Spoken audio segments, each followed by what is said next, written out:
Perpustakaan Umum Daerah Kabupaten Sidenren Rapang telah menjadi destinasi favorit bagi pelajar, mahasiswa, hingga masyarakat umum.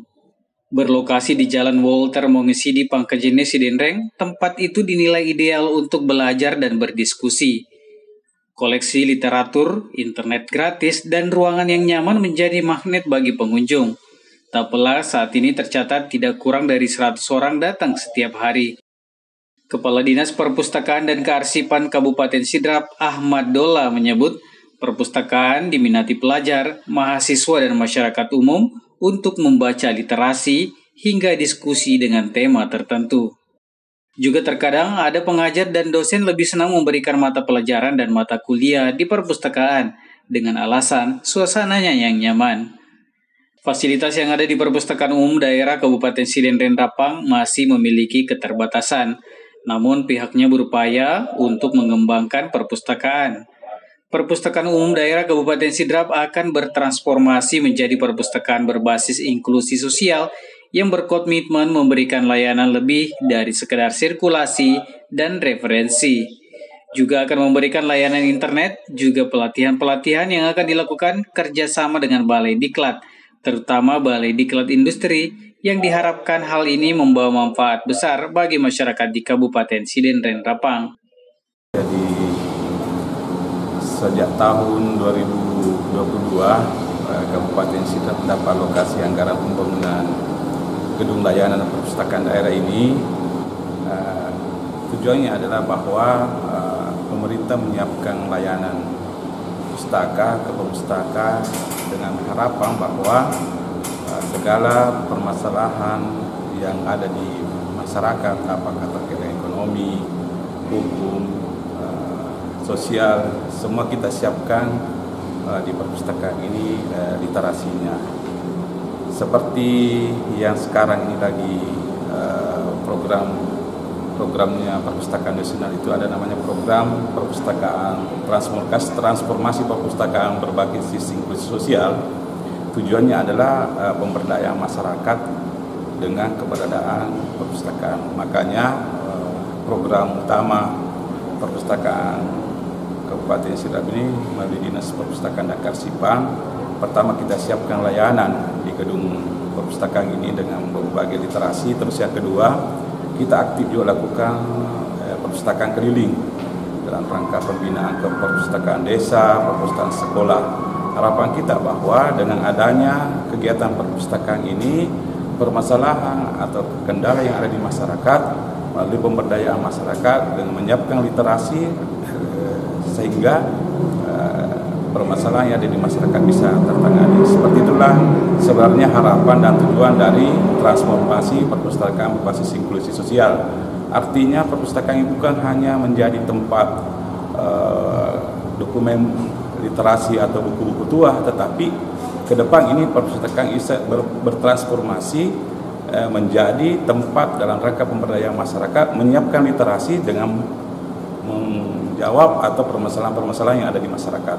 Contoh kasus bahwa di industri-industri kecil kita siapkan literasinya di sini, dengan harapan bahwa masyarakat nanti dengan berdasarkan potensi yang ada di daerahnya dia bisa mengembangkan usaha industri kecil, termasuk juga perbengkelan seperti itu.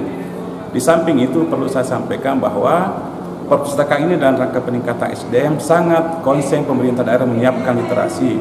Karena kalau di sekolah itu hanya terbatas hanya berapa jam, tapi kalau kami di gedung layanan perpustakaan ini kadang-kadang kami buka layanan sampai malam. Nah, juga bahwa perpustakaan itu memang menjadi program utamanya, kita siapkan wifi gratis dan fasilitas yang nyaman sehingga pemustaka itu bisa betah dan bisa memanfaatkan gedung layanan ini. Contoh kasus bahwa beberapa mahasiswa untuk mengerjakan tugas-tugasnya atau tugas akhirnya mereka memanfaatkan fasilitas layanan yang ada di gedung layanan ini seperti wifi gratis, tempat suasananya nyaman sehingga kadang-kadang mahasiswa kalau hari-hari tertentu mereka lebih senang mengerjakan tugasnya di sini. Bukan saja mahasiswa, masyarakat umum, anak sekolah, kami siapkan untuk layanan di perpustakaan ini.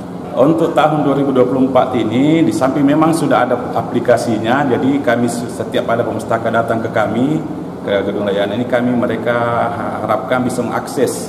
Ada namanya Bintang Ipusnas.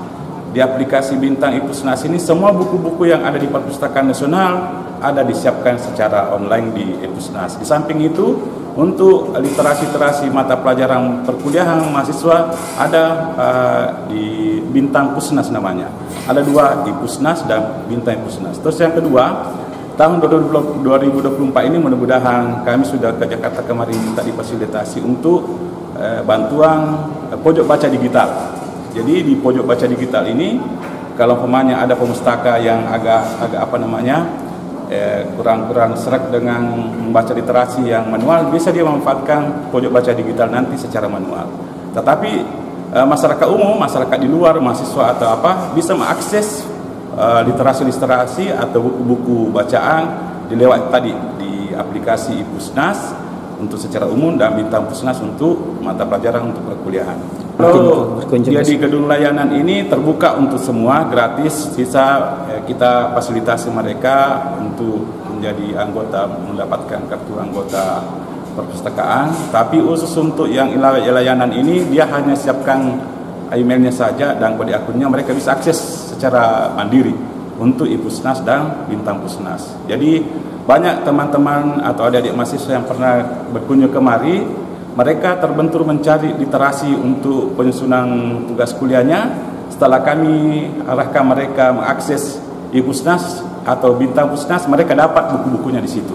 Kalau fisiknya tidak dapat di sini, tapi di online, di aplikasinya Ipusnas dan Bintang Pusnas itu mereka dapat yang literasi yang dicari. Di samping gedung layanan perpustakaan nanti ke depan, kami siapkan satu tempat yang bisa berinteraksi antara membahas masalah topik-topik tertentu. Ada kami bikin nanti semacam podcast.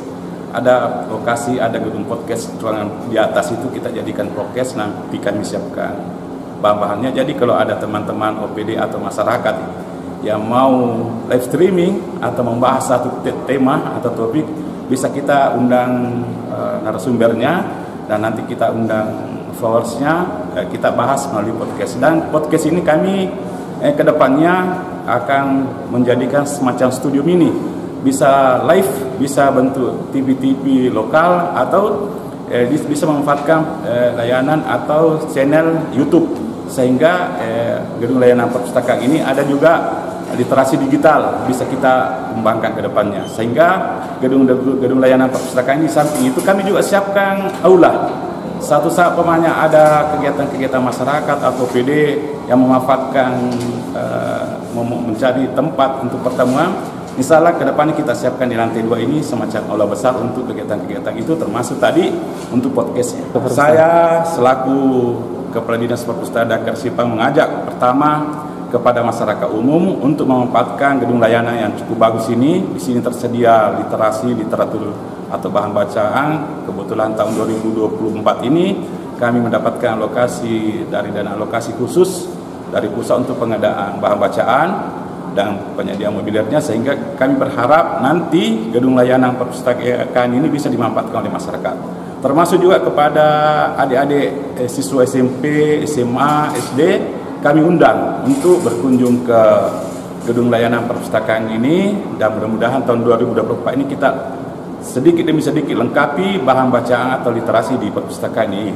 Dan kami juga di samping itu kami juga tahun 2024 ini banyak-banyak melakukan perpustakaan keliling, melakukan pembinaan ke perpustakaan desa dan perpustakaan sekolah-sekolah. Dari Pangkajene, Kecamatan Mari Tengah, Kabupaten Sidrap, Erwin Parolai mengabarkan.